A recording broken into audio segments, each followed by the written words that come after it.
Sore ketika saya sedang merenung dan berpikir, apa arti sebuah keluarga? Saya melihat sebuah keluarga bagaikan sebuah kertas putih. Bisa kosong, bisa juga terisi. Bisa digunakan, bisa tidak. Bisa berperan sebagai fungsinya, bisa tidak. Bisa dirusak menjadi tak ternilai, tapi bisa diperbaiki. Bisa menjadi berharga, bisa tidak. Bisa diingat, bisa juga dilupakan. Demikian pula keluarga. Keluarga bisa berharga bagi anggota keluarga lainnya, atau bisa jadi tidak berharga. Keluarga bisa dirusak oleh sebuah kepalan tangan, dan bisa indah karena sebuah guratan tangan. Keluarga bisa terpisahkan hingga berkeping-keping, atau bisa bersatu menjadi sebuah karya seni yang tak ternilai. Jadi, apapun kondisi keluargamu, mulailah dari bagaimana kamu memperlakukan keluargamu. So, mari belajar tentang keluarga di Eco Generation Online Service. Shalom Eko!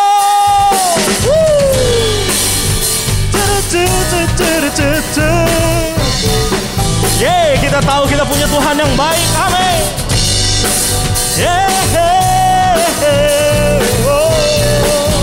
Mari sama-sama kita katakan dengan hati bersyukur, masuk di hadirat-Mu, membawa pujian bagi-Mu, Yesusku. Ku memandang wajah-Mu, bersuka di depan-Mu, sambil menceritakan kasih-Mu. Ku mengangkat tanganku, bersorak-sorai bagi kebaikan-Mu. Hey! Engkau baik, sangat baik, kasih setia-Mu tak pernah berubah. Engkau baik, sangat baik, kasih setia-Mu tak pernah berubah.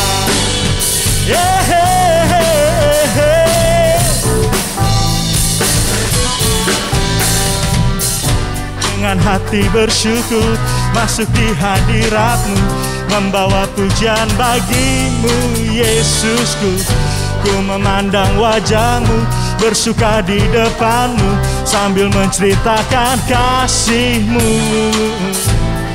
Ku mengangkat tanganku, bersorak-sorai bagi kebaikan-Mu. Engkau baik, sangat baik, kasih setia-Mu tak pernah berubah. Engkau baik, sangat baik, kasih setia-Mu tak pernah berubah. Engkau baik, sangat baik, kasih setia-Mu tak pernah berubah. Engkau baik, sangat baik, kasih setia-Mu tak pernah berubah.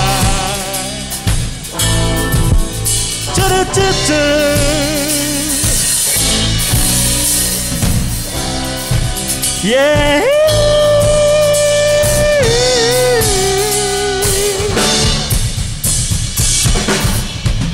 Come on. Engkau baik, sangat baik, kasih setia-Mu tak pernah berubah. Engkau baik, sangat baik, kasih setia-Mu tak pernah berubah. Yeah. Sungguh Engkau sangat baik, tak pernah berubah. Engkau baik, sangat baik, kasih setia-Mu tak pernah berubah. Kasih setia-Mu tak pernah berubah.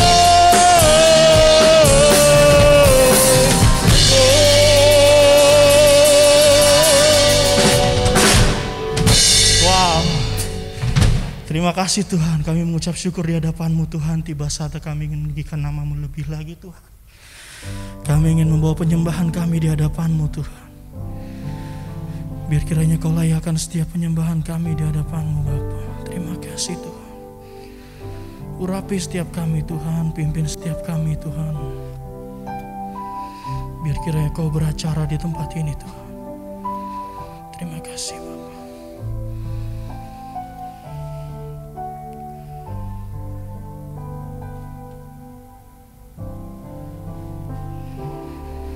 Ku bawa kepadamu, oh Tuhan, persembahanku ini. Ku ingin Engkau menerima korban syukurku melalui pujian.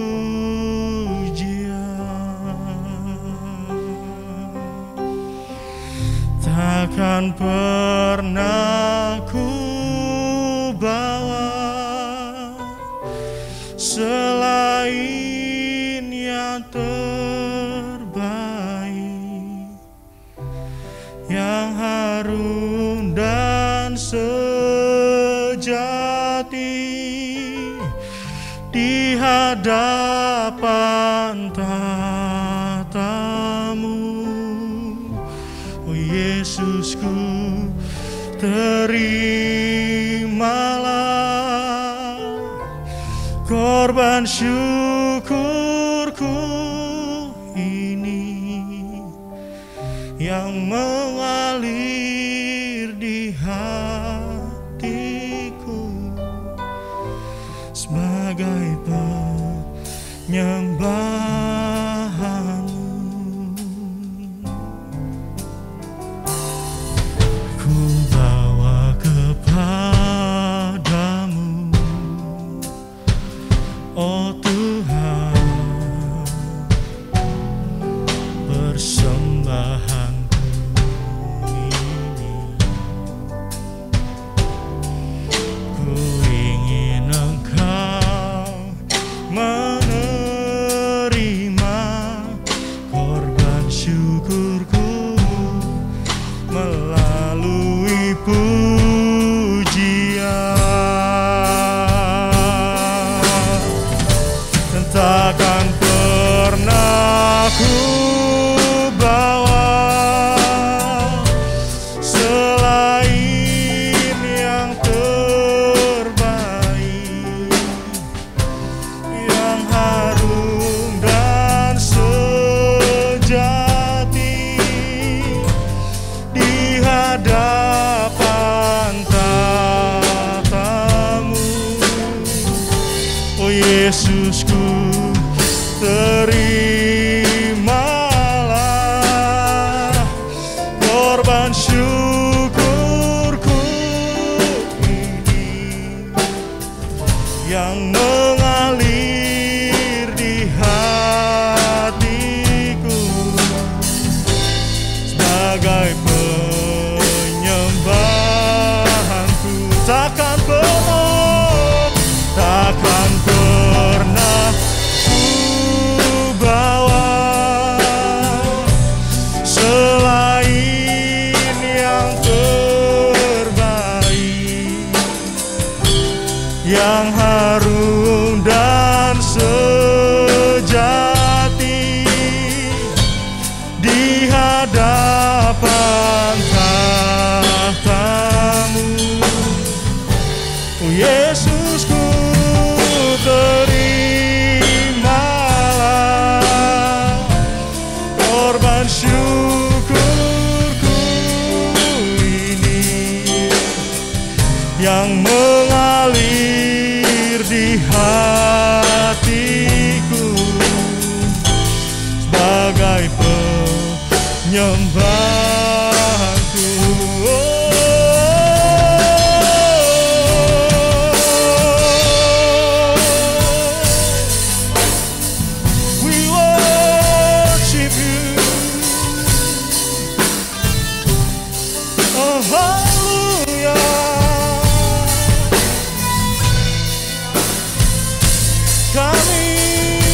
sembah, oh Raja.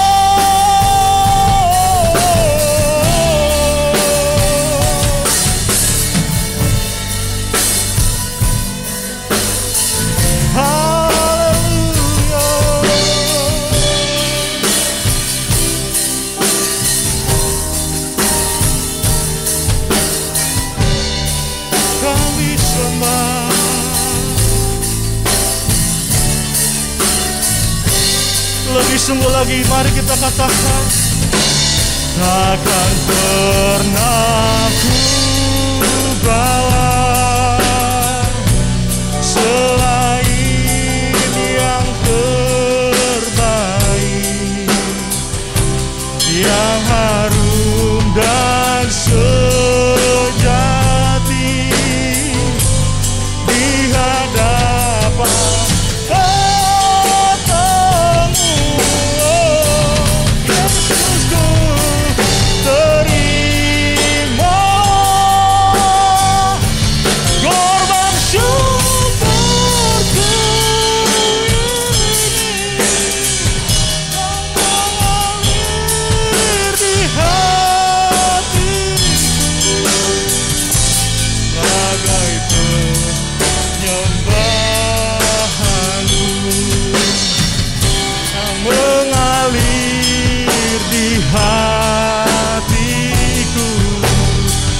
Yang mengalir di hatiku, yang mengalir di hatiku,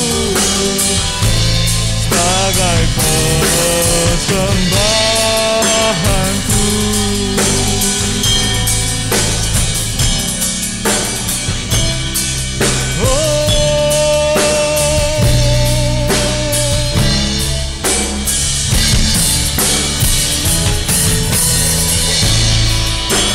Ini penyembahan kami Tuhan, dan kami bawa ke hadapan-Mu Bapa. Terima kasih Tuhan.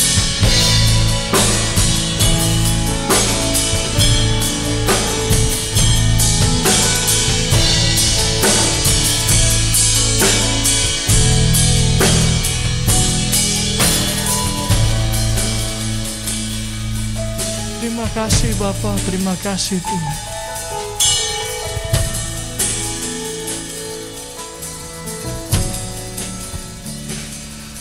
Di saat ku pikirkan kebaikan-Mu, tak pernah ku kekurangan. Di saat ku kesetiaan-Mu, esok kan ku jalan tanpa keraguan. Saya akan terus ada.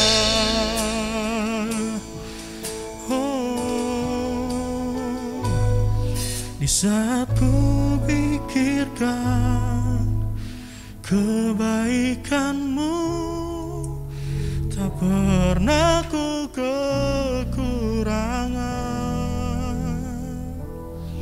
Dan saat ku renungkan kesetiaan-Mu, esok kan ku jalan tanpa keraguan. Surya kan terus ada.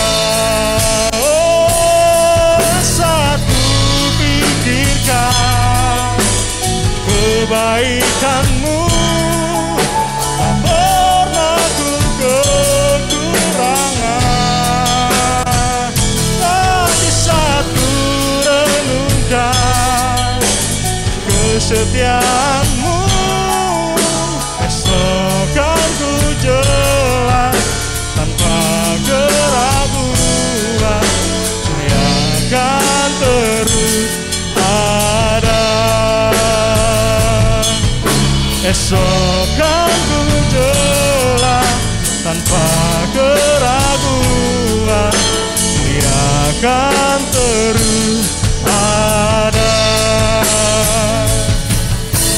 Besokanku jelas tanpa keraguan, surya kan terus ada.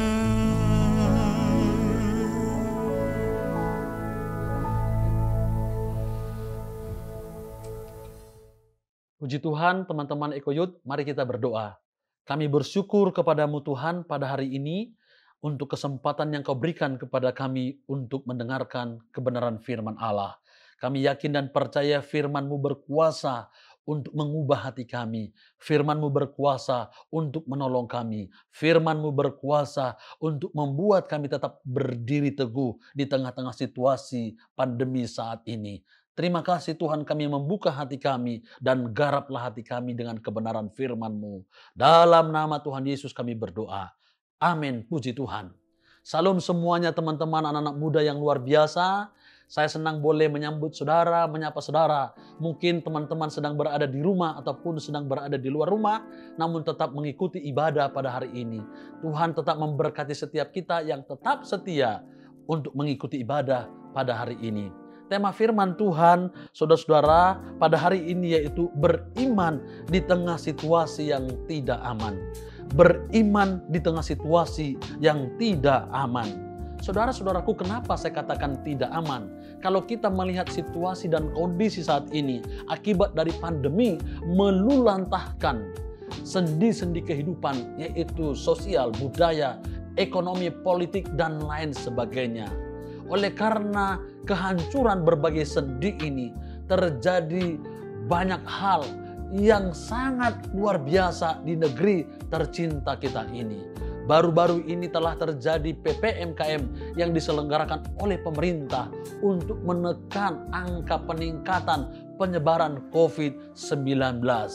Akibat daripada COVID-19 ini, saudara-saudaraku, kita pun hari-hari ini takut untuk keluar rumah. Situasi tidak aman, sebab di mana-mana berpotensi untuk saya dan saudara bisa terpapar. Selain daripada keluar rumah tidak aman, pergi ke sekolah pun tidak aman. Olehnya hari-hari ini banyak kegiatan proses belajar mengajar diselenggarakan dengan daring ataupun online. Ke gereja pun, saudara-saudaraku, bisa saja tidak aman, sebab kita berkemungkinan untuk terpapar dengan orang lain. Olehnya gereja hari-hari ini pun banyak melakukan ibadah secara online, termasuk ibadah yang hari ini saudara ikuti, kita pun lakukan secara online. Orang takut pergi ke rumah sakit karena dianggap itu tidak aman, sangat berpotensi untuk membuat orang terpapar. Orang takut untuk pergi makan-makan, orang takut pergi ke mall, dan banyak sekali tempat-tempat yang hari-hari ini menjadi tidak aman bagi setiap orang, saudara-saudaraku, termasuk saya dan termasuk teman-teman semua. Tidak ada tempat yang aman. Oleh karenanya, anjuran daripada pemerintah untuk kita tetap stay at home atau tetap tinggal di rumah. Ini pun membuat situasi kita tidak nyaman dan tidak aman. Orang yang berada di rumah, sering kali kita mendengar hari-hari terjadi pertengkaran antara suami dan istri. Banyak pertengkaran antara orang tua dan anak. Orang yang tetap tinggal di rumah sesuai dengan anjuran pemerintah sebenarnya baik, tetapi kalau situasi ini terus berlanjut, ada kebosanan dan lain sebagainya, ini pun bisa menjadi tidak nyaman dan tidak aman bagi sebahagian orang. Saudara-saudaraku, menurut penelitian Departemen Ilmu Kesehatan Jiwa Fakultas UI RSCM dan Fakultas Psikologi Universitas Katolik Atmajaya berkata demikian: populasi dewasa Indonesia mengalami adiksi internet selama masa pandemi COVID-19. Penyebab perilaku adiktif internet di masa pandemi karena adanya dorongan untuk mencari informasi terkait penyakit COVID-19 ini. Stres secara psikologi yang timbul akibat rasa takut terhadap infeksi virus. Adiksi internet berhubungan dengan penurunan waktu dan kualitas tidur. Buruknya kualitas tidur berpotensi untuk menyebabkan gangguan psikologi dan penurunan sistem imun. Dari riset ini, saudara-saudaraku, ternyata dampak dari COVID-19 ini sangat hebat, sangat luar biasa. Memang diakibatkan menjadi tidak aman. Olehnya, saudara-saudaraku, kita mau belajar hari ini tetap beriman walaupun situasi tidak aman. Melalui Matius pasal yang ke 8 ayat 23 sampai 27 berkata demikian. Lalu Yesus naik ke dalam perahu dan murid-muridnya pun mengikutinya. Sekonyong-konyong mengamuklah angin ribut di danau itu, sehingga perahu itu ditimbus gelombang, tetapi Yesus tertidur. Maka datanglah murid-muridnya membangunkan dia, katanya, Tuhan, tolonglah, kita binasa. Ia berkata kepada mereka, mengapa kamu takut, kamu yang kurang percaya? Lalu bangunlah Yesus menghardik angin dan danau itu. Maka danau itu menjadi teduh sekali. Dan heranlah orang-orang itu, katanya, orang apakah dia ini sehingga angin dan danau pun taat kepadanya? Saudara-saudaraku, dari perikop ini kita dapat pelajari ternyata orang yang beriman itu punya ciri-ciri. Yang pertama yaitu ciri orang beriman tidak panik dengan keadaan.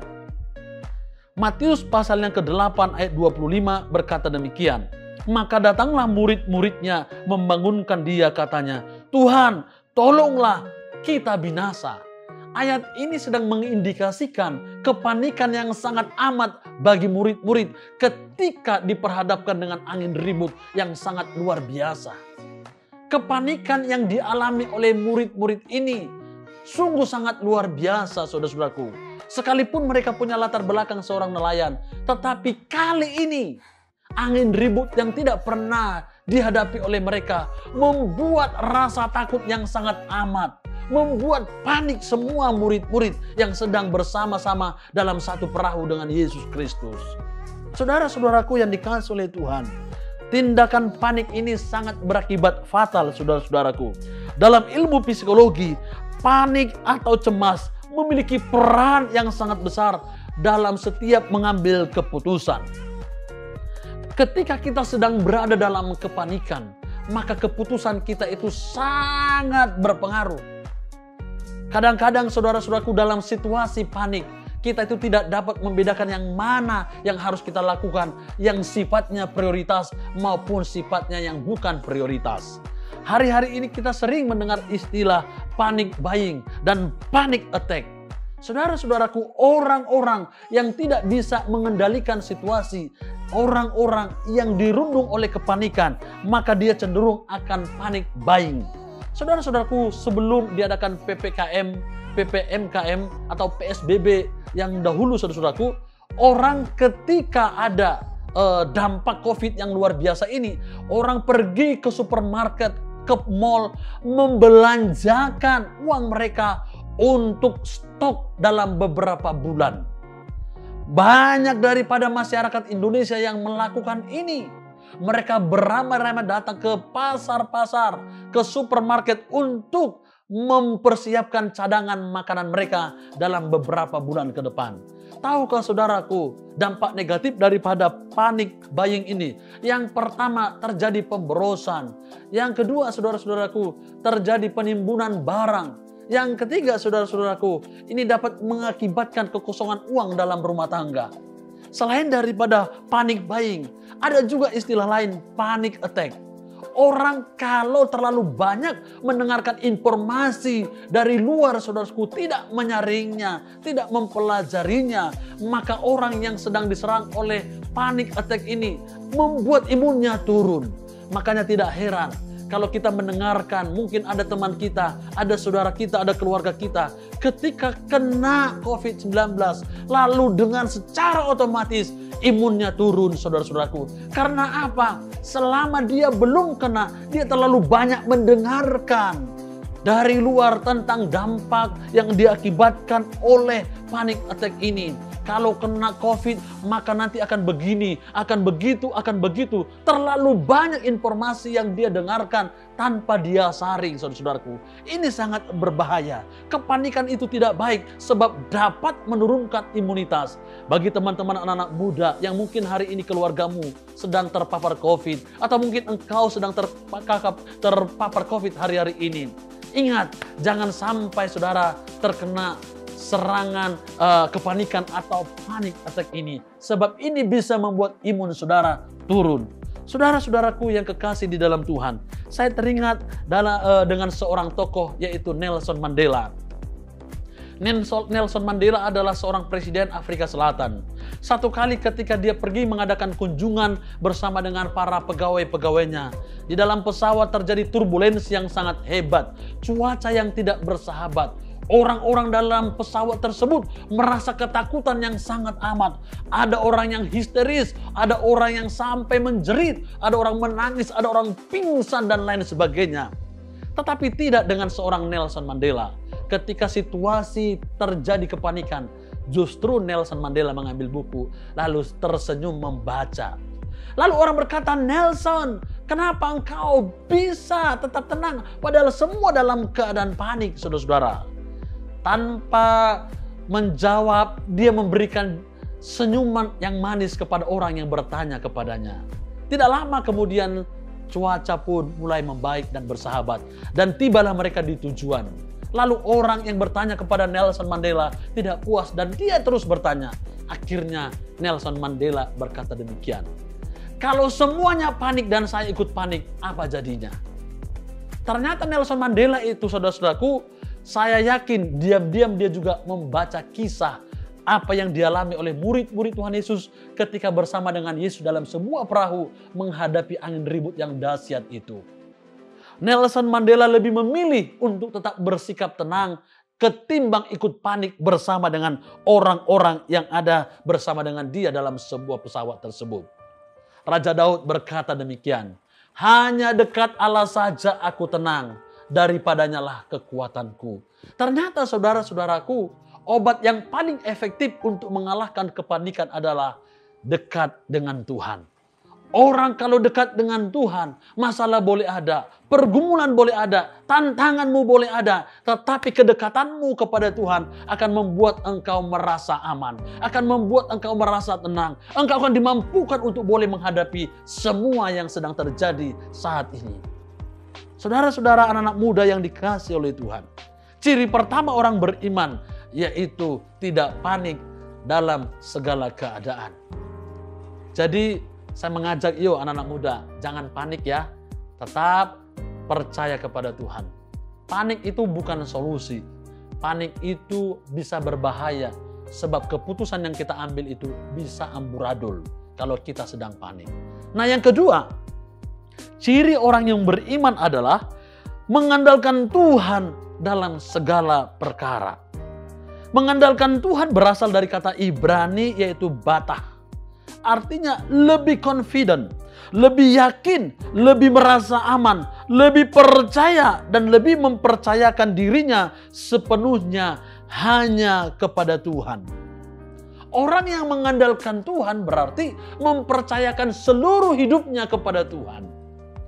Murid-murid pada waktu itu, saudara-saudara, membangunkan Yesus. Karena mereka percaya ada harapan kepada orang ini. Ada harapan kepada Yesus. Makanya mereka, saudara-saudaraku, membangunkan dia. Ketika mereka membangunkan dia, terjadi kuasa Allah yang sangat hebat dan dahsyat. Angin ribut diredakan. Saudara-saudaraku, orang yang mengandalkan Tuhan, pasti Tuhan akan menolong dia. Saudara, dalam Yeremia 17 ayat 7 dikatakan, diberkatilah orang yang mengandalkan Tuhan, yang menaruh harapannya pada Tuhan. Murid-murid menaruh harapannya kepada Tuhan Yesus. Makanya Tuhan Yesus itu dibangunkan. Tuhan tolonglah, kita akan binasa. Saudara-saudaraku yang dikasihi oleh Tuhan, harapan mereka satu-satunya kepada Tuhan. Demikian juga hidup saudara.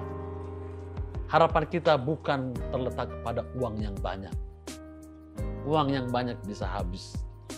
Koneksi kenalan yang sangat hebat pun bisa meninggalkan kita. Apa yang kita andalkan dalam hidup ini? Tidak ada yang bisa kita andalkan. Apalagi situasi pandemi. Punya uang yang banyak, belum tentu kita bisa masuk rumah sakit. Sebab semua rumah sakit hampir full. Punya uang yang banyak, kita belum tentu bisa melakukan segalanya. Apa yang kita andalkan, saudaraku? Tidak ada yang kita andalkan kecuali Tuhan saja. Saya berharap teman-teman Eko Youth, andalkanlah Tuhan di dalam segala perkara. Orang yang mengandalkan Tuhan adalah orang yang menaruh harapannya kepadanya. Orang yang mengandalkan Tuhan berarti adalah orang yang tetap percaya kepadanya sekalipun tidak ada dasar untuk berharap. Orang yang percaya kepada Tuhan atau orang yang mengandalkan Tuhan adalah orang yang mau dibimbing, dibina, dipimpin oleh Tuhan. Sebagai anak-anak muda, dalam situasi pandemi hari-hari ini, kita tidak tahu. Mungkin ada di antara saudara yang mungkin baru lulus SMA atau mungkin selesai kuliah. Sekarang sulit untuk mencari pekerjaan dalam situasi pandemi COVID-19 ini. Saya berharap saudara-saudaraku, tidak ada yang tidak mungkin bagi orang yang mengandalkan Tuhan. Tetaplah engkau andalkan Tuhan. Saya yakin dan percaya masing-masing setiap kita yang mengandalkan Tuhan, ada settingan, ada desain Allah bagimu. Desain Allah bagimu adalah desain keberhasilan. Oleh karenanya, andalkanlah Dia setiap waktu. Kalau saudara mengandalkan orang lain, kalau saudara mengandalkan kekuatan, kalau saudara mengandalkan koneksi, Allah berkata, terkutuklah orang yang mengandalkan kekuatan manusia. Jadi saudara-saudaraku, kalau kita beriman di tengah situasi yang tidak aman ini, kita harus tidak panik dalam situasi keadaan apapun. Jangan panik.